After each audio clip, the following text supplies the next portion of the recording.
to the CRI BayCAN webinar on the San Francisco Bay Area Region Report. I am Bruce Reardon with the Climate Readiness Institute and the Bay Area Climate Adaptation Network, the new network BayCAN in the Bay Area.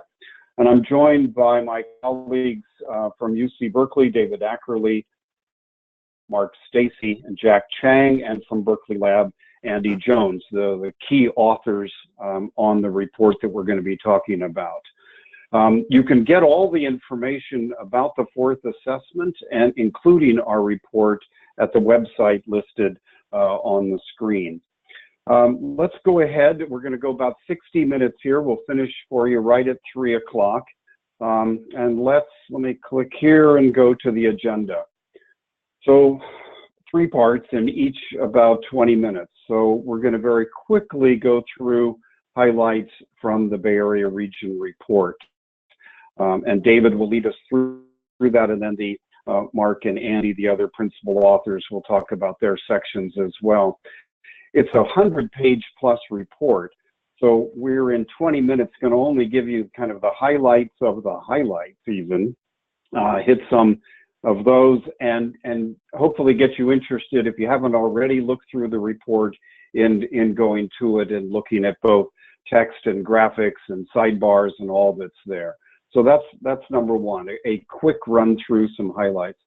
But then we want to get to discussion with you, which is in section 2 and 3. The first one, what do you need to help us get the report seen and heard by decision makers and others that you work with in the Bay Area? So that's where we want your feedback, and we'll get it either on the webinar orally or via email or by using the chat function on your screen. And we want to discuss with you, what can we produce that would help you beyond the report itself, because it's pretty thick, 100 pages, lots of text. What can we do to make it more usable for you and your colleagues? And then finally, also about 20 minutes, discussion with you about, can we use this report to build a stronger Bay Area partnership between academics and practitioners around research needs and information needs, and we'll talk about that when we get there. So that's our agenda. Again, 20 minutes about for each one of those 3. Here's the quick background on the California 4th Climate Change Assessment. There, as the name implies, have been 3 of these previously over the last 15 years. It's basically the research program for the state of California around climate. This time, for this round, there were 44 what are called technical reports on single subjects. And these were done by mostly academics at the University of California and other entities in the state, and some by NGOs and private sector. But they were on single issues, important issues for climate adaptation and mitigation. Secondly, this time we've added some things to the assessment. Before it was all technical reports and some kind of a summary brochure. But this time there are 4 statewide reports, and you can see on the screen there's a special report on climate justice, and these are quite lengthy, one on oceans and coast, and one on tribal and indigenous communities in California. And then there's a statewide summary report. So those are all highly recommended. The other thing that was added this time are 9 regional reports about 9 different regions. We cut the state up into 9 pretty interesting regions geographically, and each one of those had a set of authors to look at what are the impacts in those areas, and what are adaptation strategies that are being put forth in each of those regions. And the idea here was that by taking it down from the state level to the regional level, like for instance the Bay Area, that it would be more relevant to decision makers here, more interesting to them, and move us towards action by talking about what's happening with temperature and precipitation and sea level rise and all in a specific region, not statewide. So again, there's the climateassessment.ca site. for the fourth climate change assessment. All of the reports listed on the screen are available there. So we are going to talk here today about the Bay Area Regional Report, and I'm going to start by turning this over to David Ackerley, Dean of the College of Natural Resources at Berkeley, who was the lead author and coordinator for this big pro bono effort. And David's going to take it now and give you the overview of this report. David? Thanks, Bruce, and thank you all for signing on here. So you can see here, outline of the report. Just briefly, we were approached about a year ago when the concept of writing these synthesis reports came up. It was actually it went beyond the original conception of the fourth climate change assessment. So it was really a remarkable thing to deliver on the state's part to lead us through this.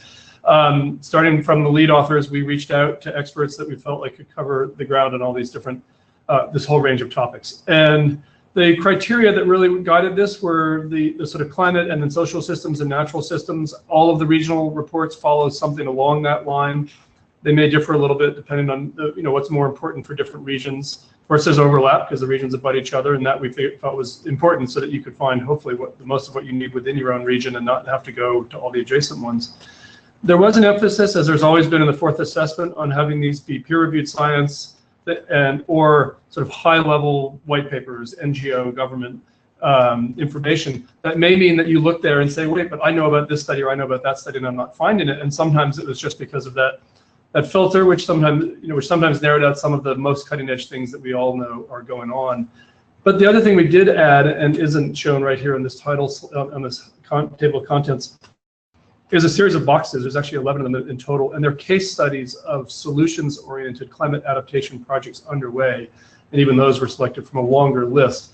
So that you'll find them interdigitated throughout these different sections in the different areas, and I urge you to jump in and look at those boxes, because some of the guides to action are really there, and some of you, I'm sure, are involved in the different projects. I shouldn't say this, and you should never point out problems with the report, but I will tell you that at the very last minute, the final version went to technical production, and then we realized there was a few formatting errors, but also we made a bunch of mistakes in the references. I only tell you that not to draw your attention to them, but because we will release an updated report. So if you look at it and you're feeling like, oh, I don't see a source for a citation, I want to go deeper, the state's just been scrambling to fix all the editing problems that were identified as we made it to release at the Climate Adaptation Forum in August. So there'll be a sort of second edition with a bunch of things corrected. So I think that is just the highlights, and we're going to hand it off to each of us who led the three different sections to just give you the very high level. Is there anything else, Bruce, that I'm forgetting to mention here? No, that's perfect. And let's click to the next. Oh, go ahead. I will say one other thing. There was an initiative to provide at least the highlights to get them translated, and we do have underway to get the highlights sections translated to Spanish.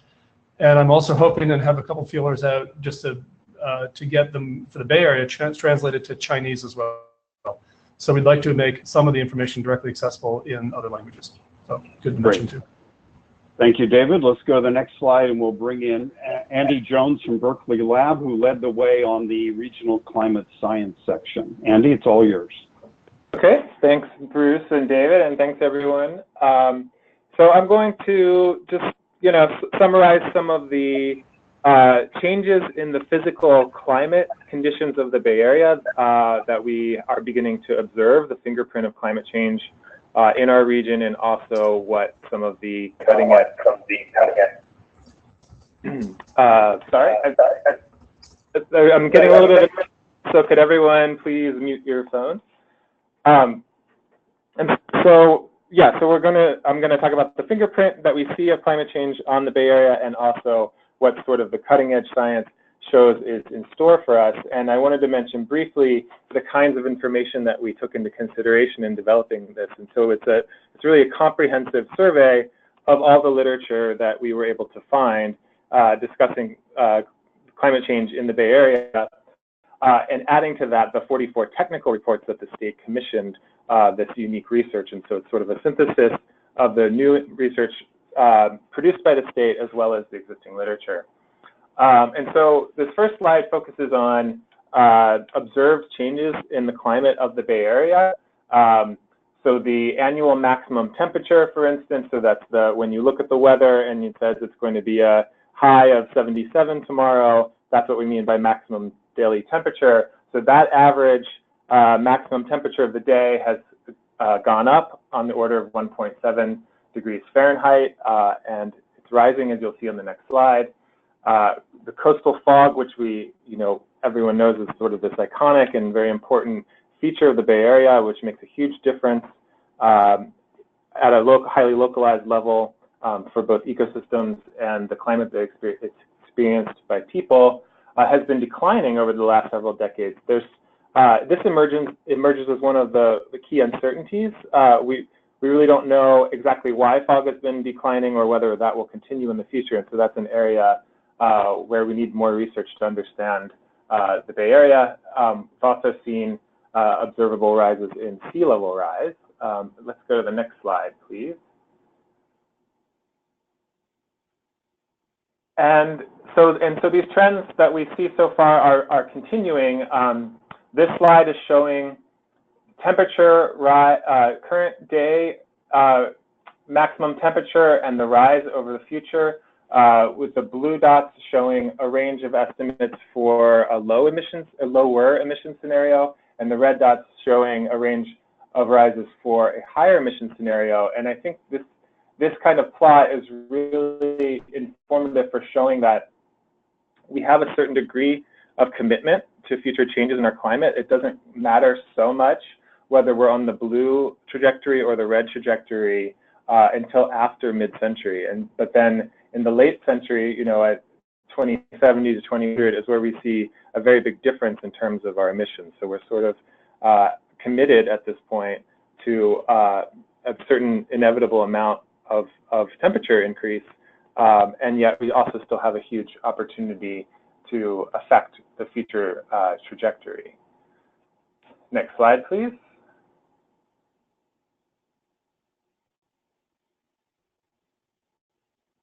Bruce, should be there, Andy. What's that? You're on.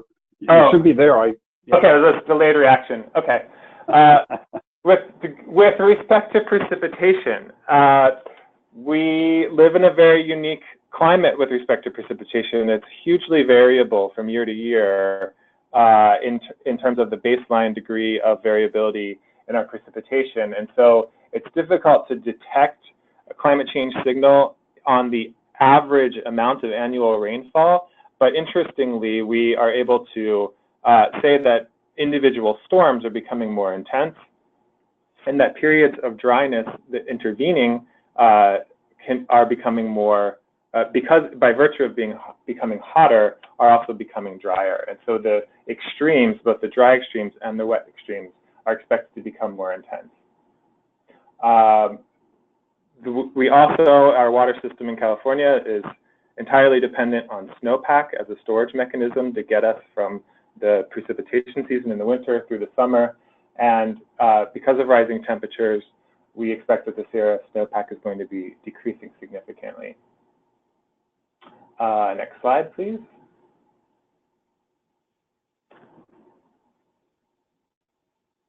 It's a bit of a delay on my end. Here we go. Wildfire is one of those complicated topics that, as I'm sure many of you are aware, is a function of both the climate conditions and also land use. And so it's very important to understand that both how we manage forest ecosystems and also how we manage the urban wildlife interface combined with climate change will make a very big difference for the degree to which we experience catastrophic wildfires. For the state overall, the projection is that the area burned will increase by 70% by the end of the century under a high emission scenario. For sea level rise, we've seen at this point 20 centimeters. The projections range anywhere from 0.74 meters, so all the way up to possibly 3 meters. And so this also kind of emerges as a place where scientific uncertainty has really large implications for what the appropriate management response is. And I think that's probably a good segue into Mark's portion of the report.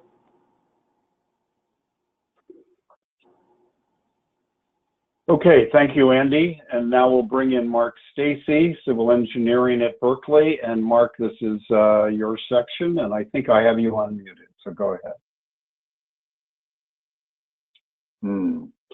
Hold on a second, Mark. Let me make sure I can unmute you here.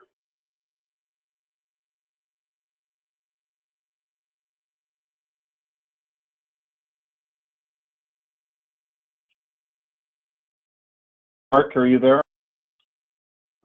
Okay, hold on a second, folks.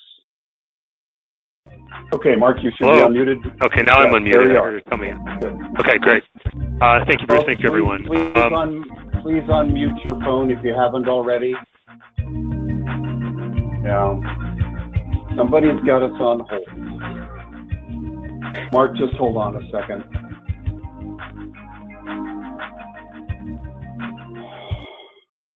Okay, so Mark, are you still there? Sorry, folks. In unmuting Mark, I've unmuted somebody else who's got their phone on hold and is playing lovely hold music. So just hold on a second here.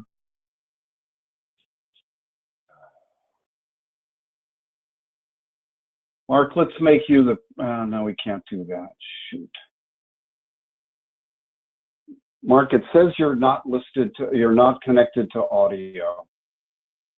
Let me try unmuting everyone again here, and we'll see if that does it. Yes, Bruce, here I am.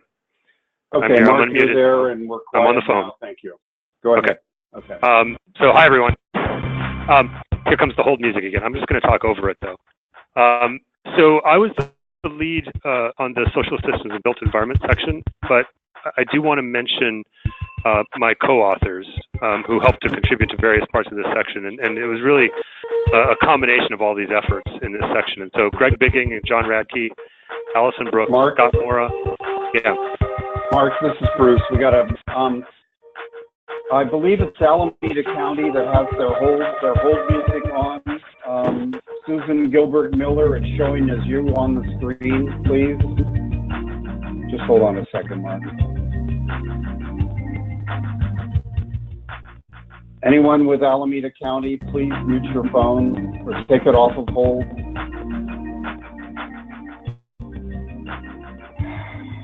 Is there a way for you to connect that particular person? No.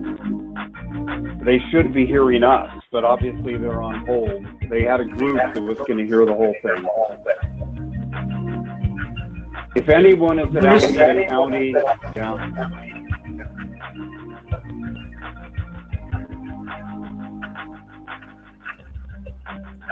Sorry, folks. This will just take a minute. We'll get it cleared up. Maybe that did. Okay, Mark? Yep. And please take your folks. Somebody's got their speakerphone on, or they're not on mute. Please mute your phone other than Mark, Stacy, and myself. Thank you. Yep. Okay, hi. So I was, in the process of thanking my co-authors, and so I'll just mention Cara Nelson, Jennifer Stokes-Drought, Paul Waddell, and Marianne Piette just to finish the list. I felt like I was kind of a shepherd of this section, and I think that some interesting themes emerged, though, out of this collection of authors. I would say the key drivers for the impacts on the social systems and infrastructure systems we focused on temperature, precipitation, and sea level rise as the key sort of long-term drivers. And this first slide just highlights one of the key interrelations that emerged from those various sections. It was touched on by different authors, and we wanted to highlight it independently that the interplay between land use, transportation, and energy usage or consumption are all jointly dependent on one another. And are really shaping to the future of the Bay Area and the region, both in terms of the region's vulnerability to climate change, but also other issues around water, wildfire, et cetera. Okay, next slide.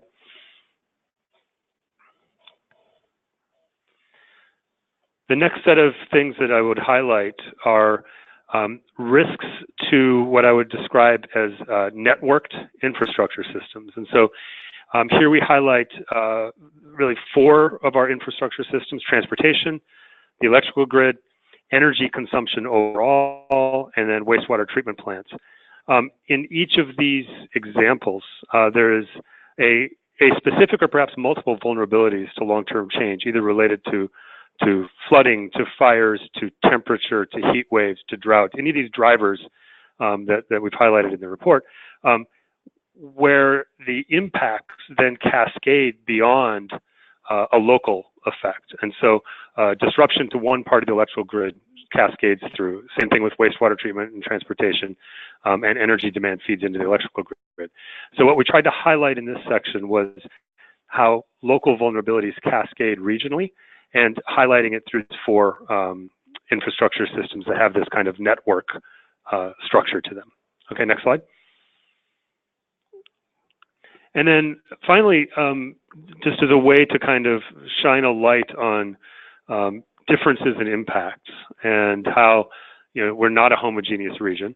Public health gave us one lens into that, where vulnerability to extreme heat events or risks associated with air pollution will not be uniformly felt, both because those forcings, pollution or heat waves, will not be uniform, but also because the supporting infrastructure or the protective infrastructure is not uniformly deployed, with coastal regions having different vulnerabilities from inland communities. That inhomogeneity is compounded by high levels of socioeconomic inequality, where investment is different community by community, and low resource communities are going to be even less prepared for these public health risks. Finally, when we start talking about regional adaptation, the political power and ability to engage in those conversations will also be highly varied. This is the other sort of equity issue we wanted to highlight. And I think that's it. At this point, I hand it off to David to talk about the natural systems. Thanks, Mark. Thank you. David, before you start, somebody has us on speakerphone. You're going to have to take us off. My apologies to Alameda County. It was not them the first time we went through this. It was another one of our counties. So my apologies there. So please, David, let me mute everybody and then unmute you and see if that does it. Hold on a second, please.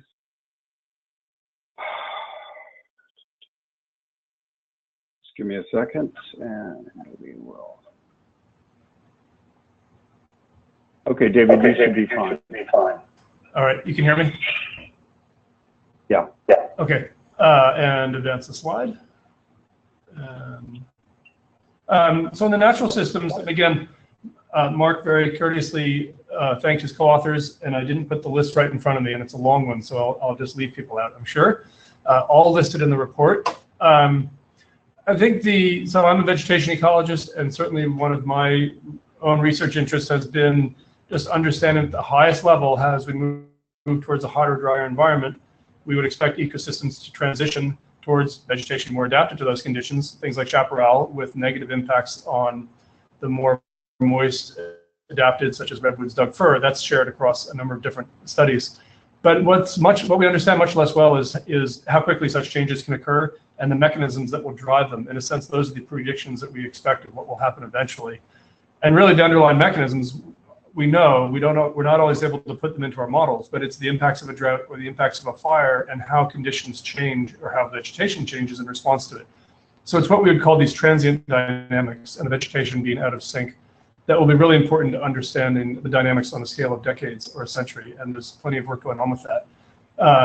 But a lot of what we, as adaptation professionals, certainly a lot of this is just understanding in which way while the changes are symptoms of a problem, they're also the mechanisms by which nature is responding to maintain ecosystems that can deal with these changed conditions. On the wildlife side, there's certainly everything around the edge of the bay. We can come back around sea level rise.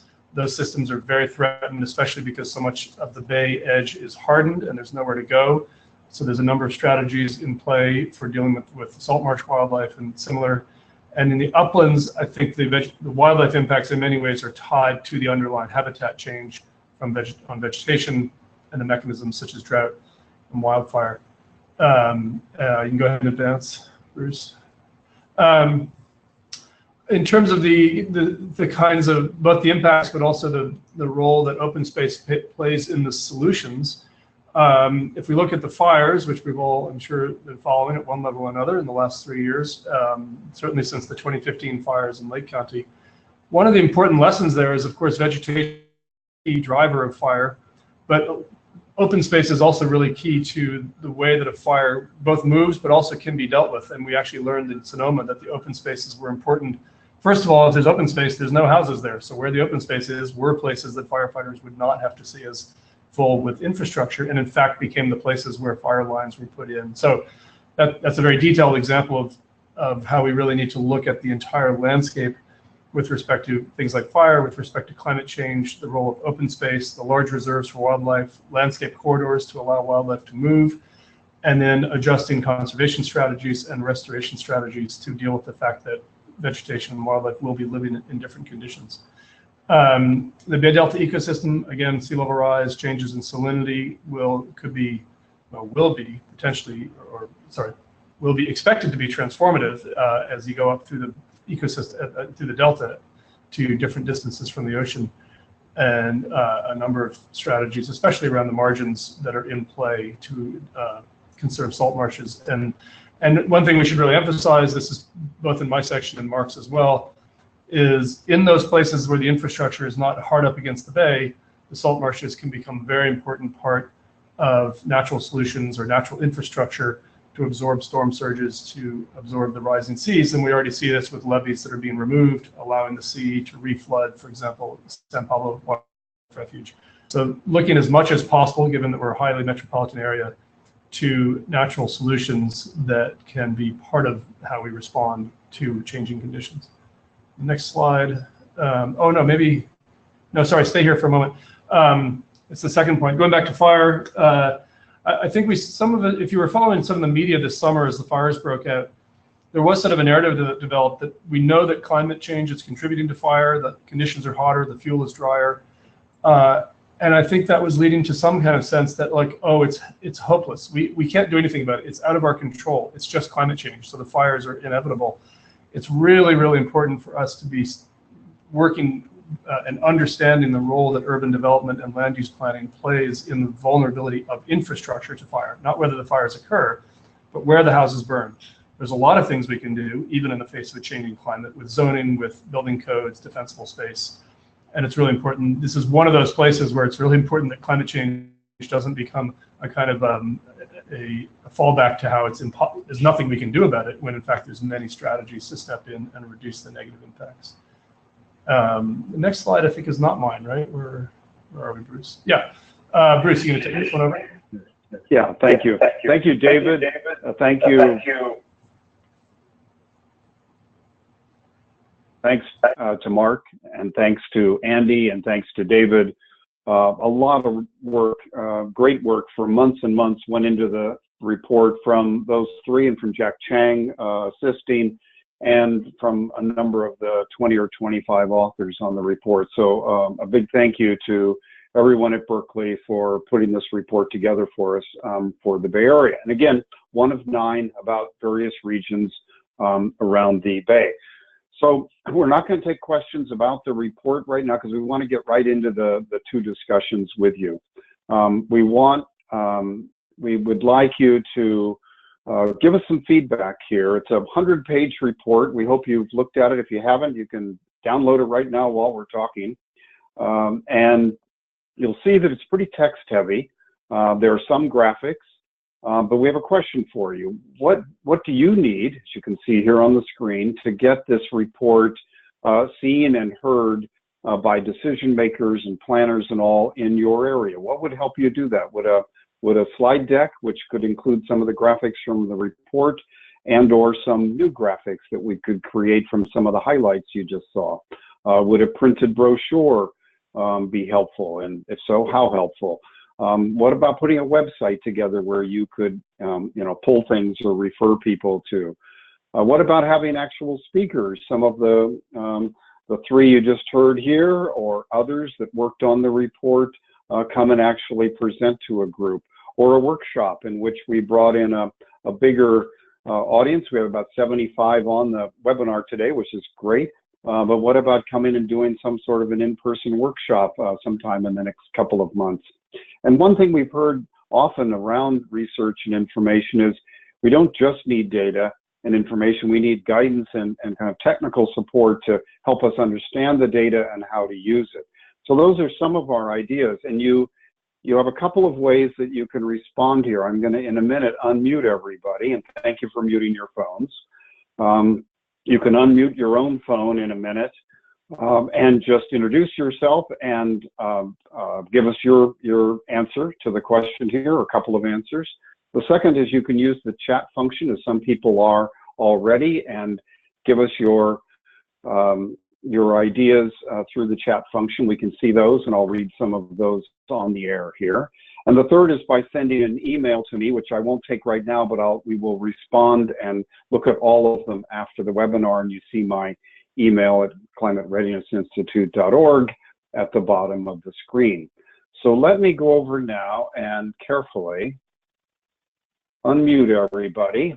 So if you'd like to use the chat function, go ahead. If you'd like to send an email, go ahead. But if you'd like to give us an oral response, let's start with anyone in the North Bay. So if you're in Marin County or Sonoma or Napa or Solano and you're on the call today, what's your reaction? Anybody from the North Bay want to lead off here?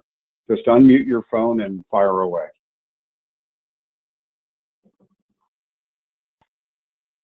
Hi, this is Corey in San Rafael. I'm wondering what specifically you would like out of the elected officials. Hold on a minute, Corey. Sure. Hold on just a second. David Ackerley, it sounds like on my screen that it's your speaker that's giving us the feedback. Could you mute it for a second and we'll see? Thanks. Okay, go ahead, Corey. Sure. Oh, good. That's better. What specifically are you looking to have this shown to decision makers and elected officials? What do you really want out of it? In our county, you know, a lot of our elected officials are really, you know, working at whatever they can. They're trying to include work on climate change every opportunity they have. So I'm wondering specifically what you'd like out of it. Okay. Well, let me start, and then I'll let David and Andy and Mark jump in. You know, as you know, we don't have a lot of deniers in the Bay Area, particularly in the elected official realm around climate change, but it's not a high priority still for a number of elected officials and others and decision makers in the region. So I think one of our goals with the report, or could be with a slide deck to go with the report, would be to push on some of the urgency here and why this needs to get, why climate adaptation and climate impacts over the next few decades really need to start getting integrated more and more into general plans, hazard mitigation plans and the like. David or Andy, you want to add to that answer?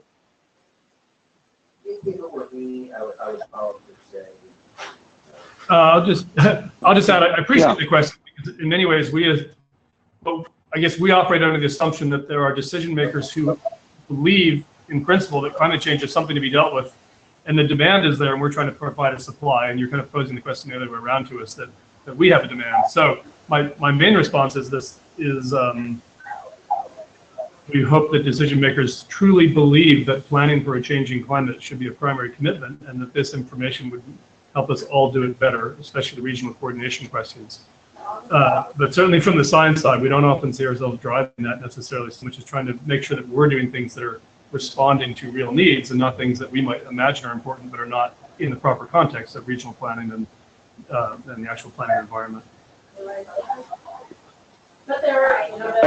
Thanks, David. Please mute your own phones when you're not talking, please. We're getting a little background noise. Thank you very much. Another question, someone from the North Bay, from Marin, Sonoma, Napa, or Solano?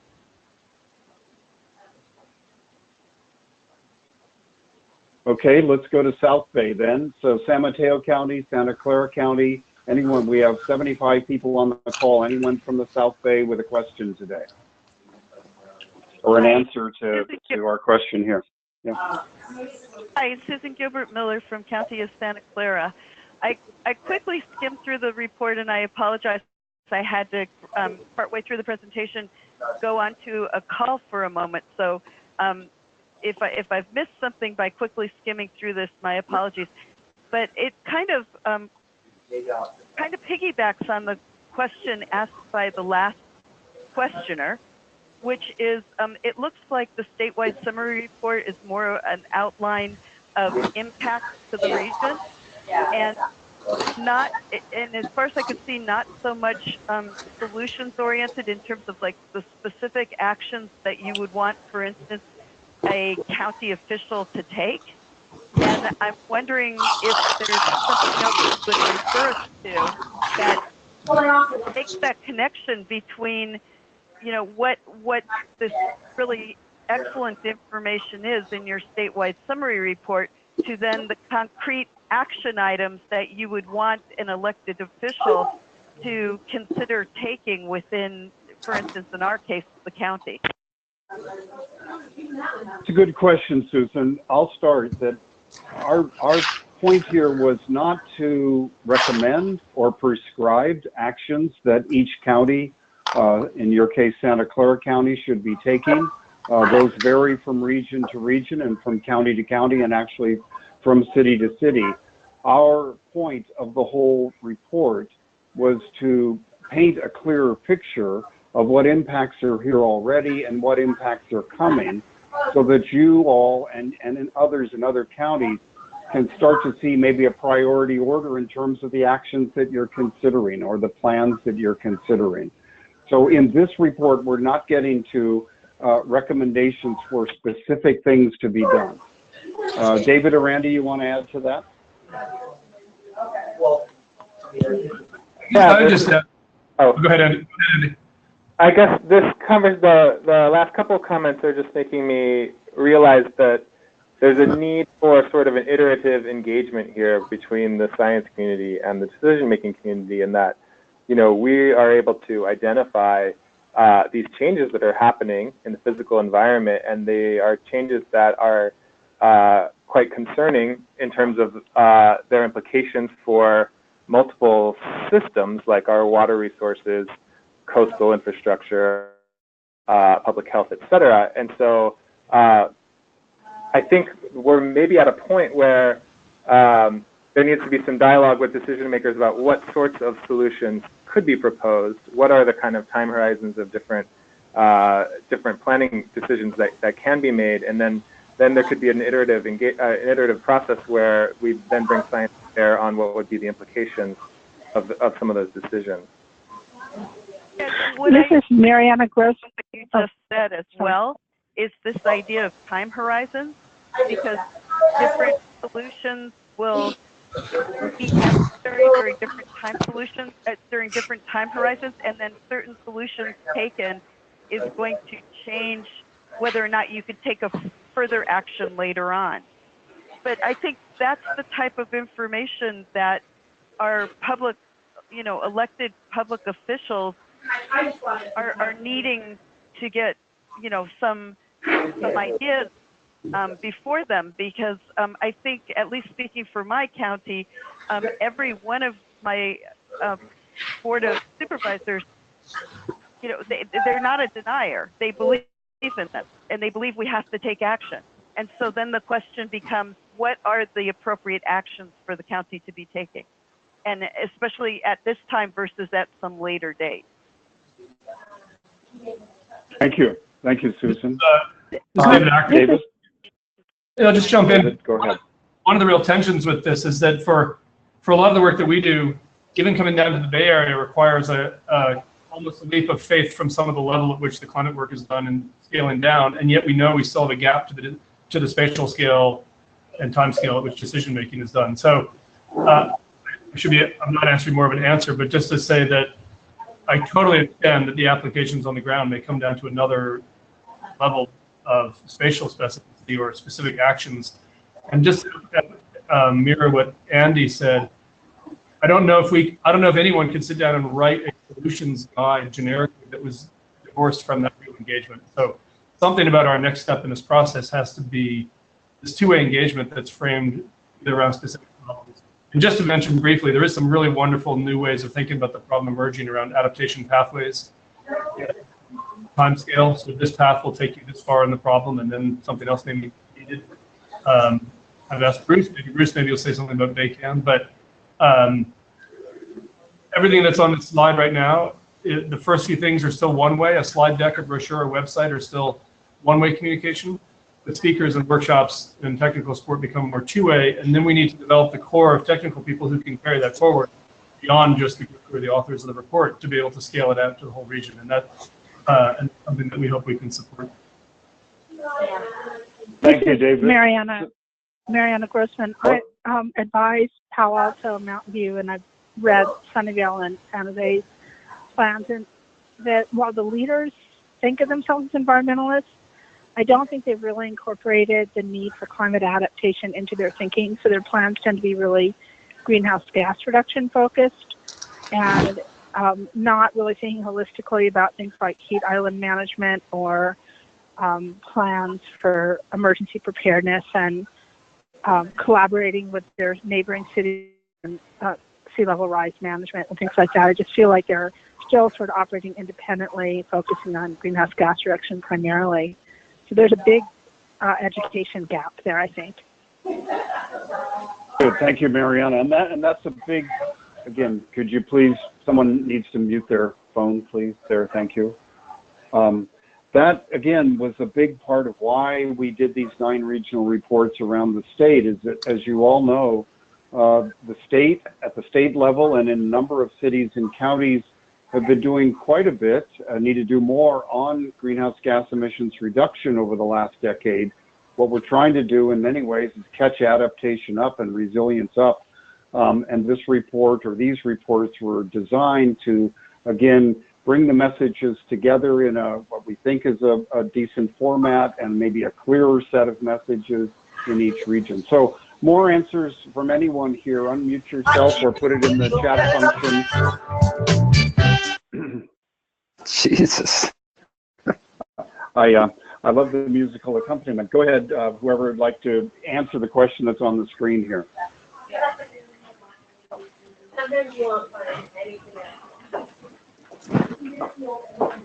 Well, we're getting some good things on the chat function, so that's good. But anyone that would like to speak up and answer the question here for the group or pose a question to it. This is Mariana. Sorry. I just want to make a follow-on comment. I think it's helpful to have kind of a formula, like here's a 10-step process to consider the adaptation risks around health, heat, fire, flood, drought, vegetation management, or whatever the topics are. And here's some case examples where it's being done well. Here's the general plan requirements that are new with respect to vulnerability assessment and something a little bit more directive, because just putting information out there and then expecting people to sort of figure out what to do with it, I think is unrealistic. Okay, thank you. Based on what we have in this report, in the 100 pages in the report, for those of you that have had a chance to go through it, would a slide deck or a brochure or a website about that information, you're giving us some good suggestions about a next report or a set of things that could go with a report. But for this report right now is today's question. What would be helpful to help translate this report from 100 pages into something that would be most useful to you? Hi, this is Alameda County, and something that would be useful to us would be certainly a slide deck that we could modify and use with the information from today, but possibly also with ready-made slides that dive more deeply into each of the areas, because probably with our decision makers, we would select the impacts that we think are most important to prioritize in our presentation. So maybe a little bit more detail that we could then pick and choose from. Some of the other things would be useful, but I think slides and then potentially a speaker or workshop that we could invite people to would be great to talk about. Just want to throw out there as well that as part of, you'll probably talk about this, Bruce, but as part of the Bay Area Climate Adaptation Network, BayCAN, we're for those who are interested in talking about recommendations, sharing strategies, getting more tailored recommendations or directive recommendations. We are going to be working on that together, so I encourage you to join that conversation if you haven't already. Great, thanks. Thanks for the plug for BayCAN. And for those of you who are not members yet of the new BayCAN network, you can use my email that's at the bottom of the screen to write and indicate your interest, and I'll call you with more information. So others about what would be helpful to help translate this report to make it useful for you. We're getting some good comments on the chat function. Yeah, go ahead. This is Julie Weiss from the city of Palo Alto. Yes, go ahead, Julie. Okay, great. So in addition to the ideas that have already been mentioned, which would be helpful, it would also be helpful to have the distilled fact sheets, similar to what you're trying to do today, but that are referenced so that we can also easily find and cite those references. And something that helps for public meetings to include our public officials are short videos that tell the story quickly, that are they don't have to be like with the sweeping dramatic music or anything like that, but sometimes just having a short video that people can go and just get the quick download in like 3 or 4 minutes can also be really helpful when trying to tell and convey especially complicated information in a short period of time. Great. Thank you, Julie. Someone else, Hi, we're going to wrap this one up in a minute. Go ahead. Yeah. Yeah, this is Alice Tui from the East Bay Municipal Utility District. I just want to well, first of all, I agree with the other speakers and the comments on the chat about the need to have a good slide deck. That's something that I think would be very useful to us in speaking with our elected officials, is to be able to, draw from really quick, kind of summaries of information and graphics that, we would of course cite, but could then use in our presentations. And I think along those lines also, if it'd be possible to have a slide deck that's kind of specifically focused on those case studies you mentioned, because that's something where we could then kind of help make that transition from here's the problem to here's the type of solutions that folks are talking about. Because I think it's really easy to throw together a bunch of graphs that show how, terrifying everything is and, what's going to happen and how much temperature is going to increase. But then being able to have something short about those case studies to kind of show people what types of projects can actually be done, I think is really useful. Good. Thank you very much. That's very good, Alice. And there are 11 right now sidebars or boxes that David mentioned in the report on things like the Resilient by Design Challenge, the BAR, Regional Reliability Project on Water, BAR High, Measure AA. But definitely, we get the message. We could do more of those, and those might be most helpful to you. One more before we go to the next slide, the next question. Someone else with a suggestion here? Going once? Going twice? Well, Bruce, for those who are on the phone and not following the chat, Sarah, and I can't see your entire last name, just posted a point about Cal OES, that's emergency services, right? Developing an adaptation planning guide. So the requests that are being made are heard loud and clear, and of course you're not alone. I think all of us now just want to make sure we don't duplicate effort and are efficient in providing some of this material. So I think we're all head in the same direction in terms of identifying these needs. That's great. Thank you, David. There's going to be a public process around development of the next version of the adaptation planning guide over the next 6 months or so. So stay tuned, and BayCAN will have news for you on that. Let's go to, since we only have 10 minutes left, here's our last question for the day.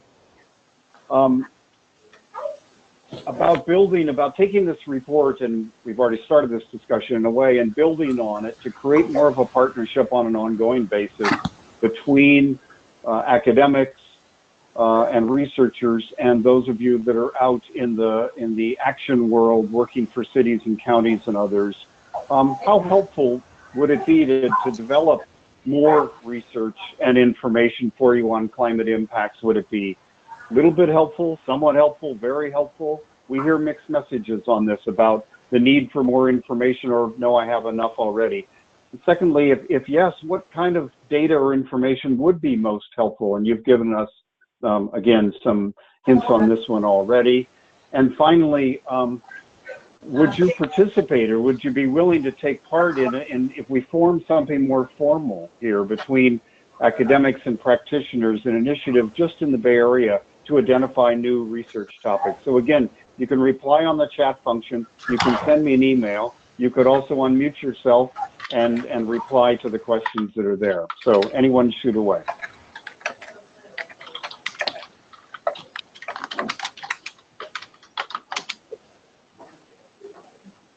If you're not speaking, if you could put yourself on mute, that'd be helpful. Thank you. But who'd like to take a shot at this one? And you can do it on chat function, or you can do it on email, but you could also do it orally here and talk to the whole group. Would it be helpful to create more of a partnership around research, that we'd have a more formal approach, not just a report coming out and then some other things? Hi, this is Corey in San Rafael again. And the thing that kind of occurs to me is we're looking at sea level rise. Of course, wildfires are up right now. So there's some of the more dramatic things that our council's elected staff community know about, but some of the more subtler things, shift in species and, you know, some of the heat stuff and things around disease and pests and all that are some of the things that are sort of not as well known. And we haven't started on a long-term adaptation planning process, but when we get to that, I think some of those other things are going to be really important to kind of look at, maybe county by county even, or based on certain types of landscapes or whatever, so that people get a full picture of what climate change means. Because right now we're thinking just the big things that we can see. And I think a lot of what's in the report is also speaking to things that are not so well known or seen. And so it may be helpful to try to, during adaptation planning processes, to really start to look at what are the other real impacts that could happen in your specific area. So I don't know if that's helpful or not, Great. But I could see that being helpful in the future. No, that's very helpful, Corey. That's just what we're after. Who's next, please, on this question? Hi, this is Alice Toohey from East Bay Mud again. Just on that third question about whether we'd participate in a regional academic practice initiative, like a more formalized exchange, I think that would be great. I'm just wondering if there's a way to leverage existing organizations like BayCAN, for example, rather than starting something new. Because every time there's a new a new sort of collaboration or organization, there's a certain amount of institutional hurdles to participating in that. So I think that's a great idea, but I think if there's some way to integrate that collaboration into an existing sort of framework, I think that would be ideal. Good. Thank you, Alice. And that is that's the idea we have with doing this, is that we would do it with BayCAN and perhaps a couple of other networks in the region. But thank you. Who's next on this one?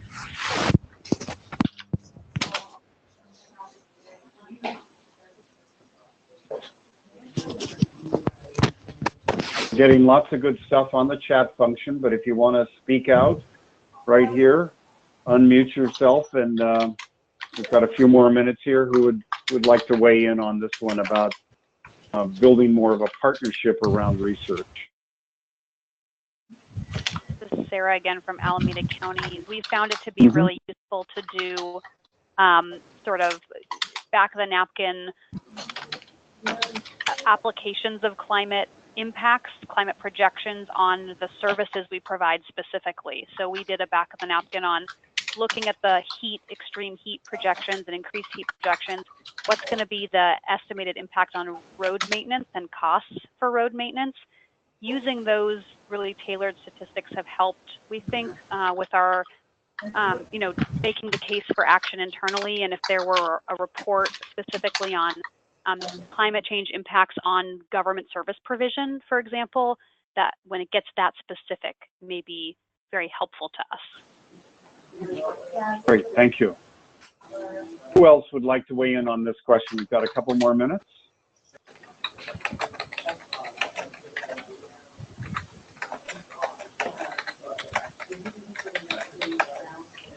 Okay, we'll wrap up in next steps.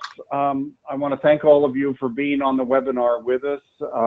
Sorry for the technical issues that we've had. We'll solve them for next time. thank you, David Ackerley and Andy Jones and Mark Stacy, who did so much work on the report and now helping us out here on the webinar today. David, final words for the group, or Andy, final words from the group? I'd just like to thank everyone. You all are the next ring in this network of divulging information, and the fact that you're helping us think about this next step.